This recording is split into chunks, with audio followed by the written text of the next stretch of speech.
Tired. What did he do? You know what he did. Stop. He beat a 10-27 team. Hold on. Really? Is that the team that got 132 against the Clippers just on Sunday?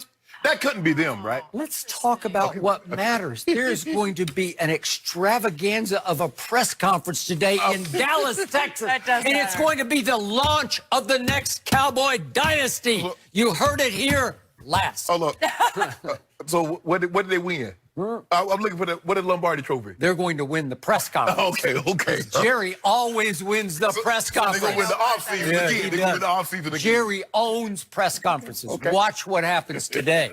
That is true. One thing he can do, he can own that press conference. But lots to get to today, including all the latest NFL coaching news, as well as a new Instagram post from the Tom Brady. Plus, how impressive was LeBron's 31-point performance while playing sick last night? Shannon is tired from it. But first, we're going to start with what we're about to see and hear. A big day in Dallas. The Cowboys officially named Mike McCarthy their head coach yesterday. And reports are saying that McCarthy is beginning to fill out his staff. McCarthy is expected to hire John Fossil as his special teams coach, Jim Tomsula as the defensive line coach, and retain Kellen Moore as the offensive coordinator. The Cowboys have scheduled an introductory press conference for McCarthy today at 4 Eastern with the Jones family in attendance. So, Shannon, what do you expect to see and hear today? A pageantry, Skip Bates. They'll have a parade. Pomp and circumstance, Everything. red carpet. They have a marching band. Yep. Lots of food and drink for the media. And a lot of coach speak. He's going to thank Jerry Jones and the Jones family for giving him this opportunity. He's been away, got an opportunity to recharge his batteries, refocus. You're all about that. The McCarthy file. Right. Skip, he's going to talk about, that what a unique and great opportunity this is to coach such a storied franchise. And everybody will talk about how Jerry wants to meddle. And I don't have a problem with Jerry meddling. Jerry just wants to win. Jerry and I want the same thing. He wants to win. I want to win. And that's why he brought me here. True. So he's going to say all the right things. Jerry will also say, this is the guy that I targeted all along. Whether it's true or not, Skip, Jerry will always lead you to believe he got exactly what he wanted at the exact price that he wanted to pay for it. Yep. And so I expect just to be a normal, outside of the pageantry, as you mentioned, is going to be an extravaganza because Jerry hasn't had one of these in an extremely long time. And Jerry likes to go over the top when they... I could have just imagined that first Super Bowl that they won, the pageantry behind that, Skip. And then kind of maybe the second wasn't as much, the third, you kind of get old habit. Well, maybe the third was more because he got an opportunity to do it the way he wanted to do it. So I like some of the staff that he's putting together, Skip. Now, I know John Fossil very well. His dad was my offensive coordinator in the mid-'90s. He was a ball boy. So I know John Fossil since he was about 10, 11 years of age. Now called Bones. He's called Bones. He's always been thin like that. His dad was fairly thin. Thomas Sewell, I don't really know a whole lot about him. I do know Mike Nolan very well. I'm going to reach out by him via text and send him a text and congratulate him on getting back into as a defensive coordinator. Skip, I like the staff that he's putting together.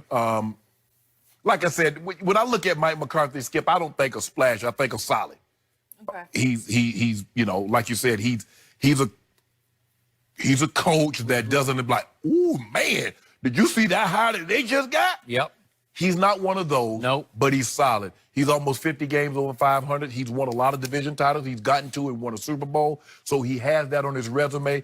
And this is a far cry from what Jerry normally does. I think in his career, Skip, he's only hired one other Super Bowl winning coach, and that's Parcells. So he thought that this was the guy that could get him to what he ultimately wants, and that's another Super Bowl. He didn't want a first-year guy, Skip. He's like, this team is ready to launch right now. The word you use is launch. They're ready to take off right now. I need a captain that's flown his ship like this before. This is not going to be the first ship that he flies. So I'm going to get a lot of coaches speak. Jerry's going to pat himself on the back and tell you what a great job he's done, dotting all his I's and crossing his T's. So I don't expect anything other than the extravaganza of the hoopla, but just to be a normal press conference. Speaking of extravaganzas, if my memory serves, the Wade Phillips press conference wasn't of this magnitude. No. But if you go back to January 2nd of 2003, that was the Bill Parcells welcome to Dallas press conference, and that had magnitude. That was Richter scale. This will be of that magnitude. This will be Jerry pulling out all the stops because first and foremost, Jerry Jones is a super salesman. Yes. And Jerry Jones is a showman. Yep. And you will see both qualities in full force today in Dallas. It will be all of his 3 kids. It'll be the 2 sons and the daughter. And all of the grandchildren will be on full display. It will be a family affair with a big red carpet rolled out for Mike McCarthy and his family. And they might even blue have... Carpet, Skip. What's that? It'd be cowboy blue. Blue carpet, red, blue. Okay, I'll go with that. I can live with that. And Jerry's message will be, I have just hired a coach who won a Super Bowl in my stadium, and he will bring another Super Bowl trophy back to my stadium in the near future. Maybe plural Super Bowl trophies. Yes. And I believe that Jerry will initially sell what now a lot of the national media is starting to sell, excuse me, Jenny, and that is a Cowboy coaching staff that has become a super staff. And if we're just talking about experience, I will give you super. Because you can't get much more experienced, much more head coaching lineage than what has been compiled. And some of these moves are not official and done yet. So I'm going to have to guess that they're happening. Right. But again, we talked yesterday about Mike Nolan. Obviously, his father, Dick, who I knew very well when he was a Cowboy assistant, was 11 years a head coach in the National Football League at San Francisco and New Orleans. So now you got his son, who was for 4 years the head coach at San Francisco and 17 seasons a defensive coordinator in the National Football League. That's a lot of experience and lineage there, right? Father to son. And you just mentioned John Fossil. Obviously, his father was a head coach for 7 years with the Giants, and in fact was the head coach of the Giants who played your Baltimore Ravens in the Super Bowl. And got beat down. Got beat down. It was a complete wipeout. Not so much thanks to Shannon Sharp. But we did score 34 points. Yeah, okay. They got a pick six, 4 touchdown, and how about a kickoff return? Okay, so we got 20-something points. Okay. And Shannon Sharp caught one pass. One pass in that 5 game. yards. Okay, 1 for 5. But again, it's okay. You were there, and you were part of the beatdown. But again, that was, Jim Fossil coaching the other side. So John has lineage. He's got football blood. You know, he inherited a lot. Their special teams will be substantially better than what they've been. I will agree with that. I'm a little surprised the Rams have let him go as well as Wade Phillips go. I don't know what's going on. They're going to just... That's what happens to the Super Bowl loser every year. The bottom seems to fall out, and they say, let's start over. Start over. Right? Yep.